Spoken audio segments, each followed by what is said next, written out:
In early November 1985, the Prince and Princess of Wales undertook a visit to the United States. During their stay, they were guests at the White House.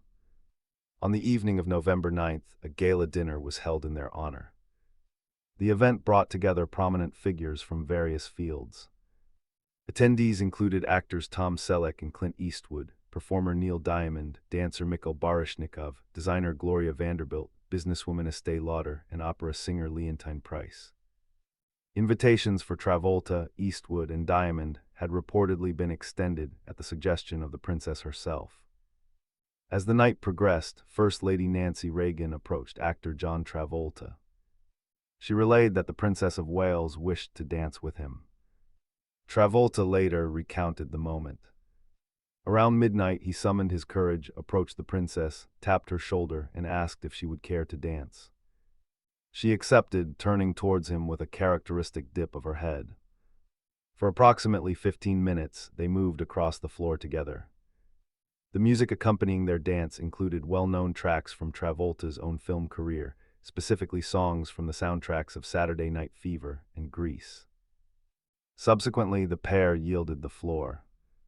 Actor Tom Selleck then shared a waltz with the princess. Clint Eastwood also danced with her during the evening, as did President Ronald Reagan. However, behind the scenes, the circumstances leading to the dance were somewhat more complex. It later emerged that the Reagans had orchestrated the pairing, recognizing the potential for a significant media moment. Accounts from Paul Burrell, Diana's former butler, suggested the princess had initially harbored a different hope for a dance partner. She had reportedly expressed a wish to dance with the acclaimed ballet dancer Mikhail Baryshnikov, who was also present. Despite these undercurrents, the dance between Diana and Travolta captured widespread attention. News reports and television footage circulated globally. In the years following the event, John Travolta frequently spoke about the experience. He described it as a personal highlight, not just of the decade, but of his entire life. He believed the dance was also a cherished memory for the princess regarding her time in the United States. Travolta expressed deep honor at having shared that moment. The gown worn by the princess that night gained considerable fame, eventually becoming known as the Travolta dress. It was an evening gown crafted from midnight blue velvet. Designed by Victor Edelstein, the garment featured an off-the-shoulder neckline. Its design drew inspiration from Edwardian styles, giving it, according to Edelstein, a subtle sense of historical drama. Journalist Jackie Modlinger characterized the gown as having a dramatic style and being made from a regal fabric. Princess Diana wore the velvet gown on other occasions after the White House Gala. She appeared in it during a visit to Germany in December 1987. She also selected it for the London premiere of the film Wall Street in April 1988.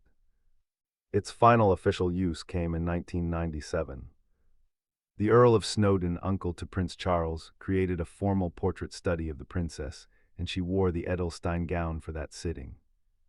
In the year 2019, the gown was offered for sale. It was acquired by Historic Royal Palaces, a charitable organization responsible for maintaining significant items related to British royalty. The purchase price recorded was $325,317. Thus, the garment became intrinsically linked to that specific moment in November 1985. Its acquisition by Historic Royal Palaces ensured its preservation as part of the United Kingdom's National Heritage Collection. The dance itself, lasting around 15 minutes in the White House entrance hall, resonated far beyond the evening's festivities. It became a defining moment of the royal tour and, for many, a symbol of the era. Travolta's recollection highlights the mutual impact of the encounter. He felt he enhanced her experience in the United States just as she profoundly affected his life. The orchestration by the Reagans, aiming for a memorable press opportunity, certainly achieved its goal, albeit with nuances unknown to Travolta at the time. Nancy Reagan's role as intermediary was key to initiating the dance. Despite the backstage planning and Diana's reported initial preference for dancing with Baryshnikov, the chemistry between the princess and Travolta on the dance floor was undeniable to those who witnessed it. The event solidified Diana's status as a global figure, capable of captivating audiences both through her royal duties and her personal interactions. Her ease and grace during the dance were widely commented upon. For Travolta, already a major Hollywood star, dancing with the Princess of Wales added another unique chapter to his famed career. It remained a cherished memory he spoke of warmly in subsequent years. The midnight blue Edelstein gown, through its association with the dance, became one of the most recognized outfits ever worn by the princess. Its journey from the White House floor to a museum collection traces the arc of its enduring significance.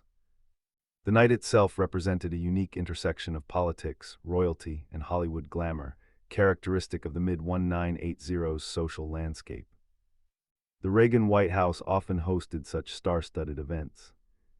For the Princess of Wales, then only 24, the visit marked a significant step onto the world stage, independent of her role purely as consort to the heir.